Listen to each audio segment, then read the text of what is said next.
नमस्कार दोस्तों, इमेजिन करो मैं एक फिल्म बनाता हूं, एक फिल्म जिसमें हमारा मेन किरदार है एक स्पाई, एक जासूस जिसे भेजा जाता है पाकिस्तान में आतंकवादियों के नेटवर्क्स को इन्फिल्ट्रेट करने के लिए। ये एक बड़ा सीक्रेट ऑपरेशन है जिसे हम नाम दे देते हैं ऑपरेशन भवंडर।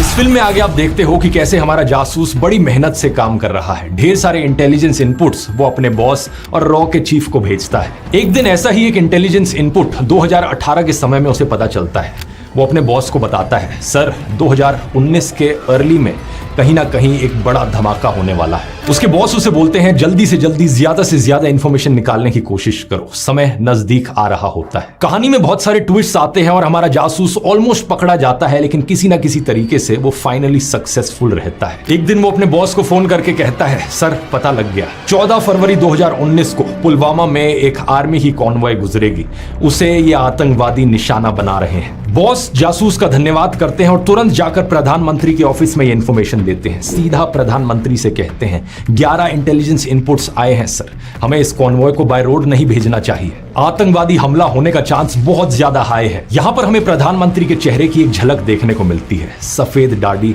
और फिल्म में उन्हें नाम दिया गया है मिस्टर सुरेंद्र गोभी। हमारे जासूस और उनके बॉस को लगता है कि उन्होंने अपना काम बखूबी निभाया, लेकिन 14 फरवरी 2019 अब फिल्म में यहां पर एक पूरा रेड स्क्रीन आ जाता है। फिल्म में यहां पर आपको पुलवामा हमले की असली फुटेज देखने को मिलती है। हालांकि ये फिक्शनल मूवी है, लेकिन फिल्म में हम इस पॉइंट पर असली फुटेज दिखाते हैं। पाकिस्तान में बैठे आतंकवादी इस हमले की खबर सुनकर नारे लगाने लगते हैं खुशी के मारे, और हमारा जासूस जो उनके बीच बैठा था वो चौंक जाता है देखकर, उसका दिल सही में दहल जाता है। उसके चेहरे में कहीं ना कहीं एक डर की झलक देखने को मिलती है, लेकिन आतंकवादी इतनी खुशी मना रहे थे कि वो नोटिस नहीं करते। अगली बार जैसे ही इसे मौका मिलता है, अपने बॉस को फोन मिलाता है, जवाब मांगता है, आखिर हुआ क्या, मैंने इतने सारे इंटेलिजेंस इनपुट्स दिए फिर भी यह हमला कैसे हो गया। बॉस के पास कोई जवाब नहीं था। वो कहते हैं शायद हिंदुस्तानियों के सबसे बड़े दुश्मन हिंदुस्तानी ही है। वो इस बात की तरफ इशारा करते हैं कि कहीं ना कहीं सरकार में ही कोई गद्दार बैठा है, जिसकी वजह से हमारे 40 सीआरपीएफ के जवान मारे गए। जासूस को कहा जाता है कि वो अपनी कोशिश जारी रखे। फिल्म में एक सैड सॉन्ग आता है,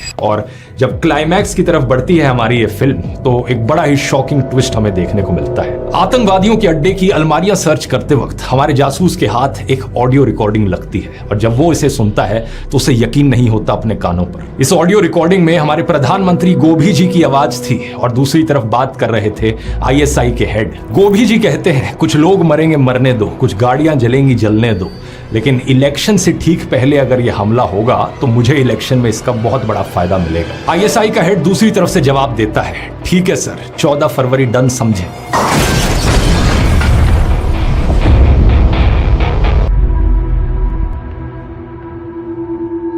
आप बोलोगे लेकिन ये तो कभी असली में हुआ ही नहीं, तो मैं कहूंगा कि मैंने कब कहा ये असली में हुआ। मैंने तो फिल्म के सीधा शुरू होने से पहले डिस्क्लेमर लगाया था कि ये तो फिक्शनल फिल्म है। लेकिन फिर आप पूछोगे अगर फिक्शनल फिल्म है तो मैंने पुलवामा हमले का असली में जिक्र क्यों किया, असली डेट और असली फुटेज क्यों दिखाई अपनी फिल्म। मैं कहूंगा ये फिल्म असल में फिक्शनल फिल्म है, लेकिन इंस्पायर्ड फ्रॉम रियल इवेंट्स है। तो कुछ चीजें असली हैं, कुछ चीजें फिक्शनल हैं। क्या बात है सर, क्या बात है सर, क्या बात, ये बात है। फिल्म के अगले सीन में कट करते हैं और हमें बॉस दिखते हैं एक बड़ा फेमस डायलॉग बोलते हुए। वो कहते हैं कि चिंता मत करो मेरे जासूस, किसी ना किसी दिन एक देशभक्त सरकार आएगी इस देश में, एक ऐसा प्रधानमंत्री आएगा जो सही में लोगों की फिक्र करता हो, तब हम असली भवंडर करेंगे, तब होगी असली रिवेंज।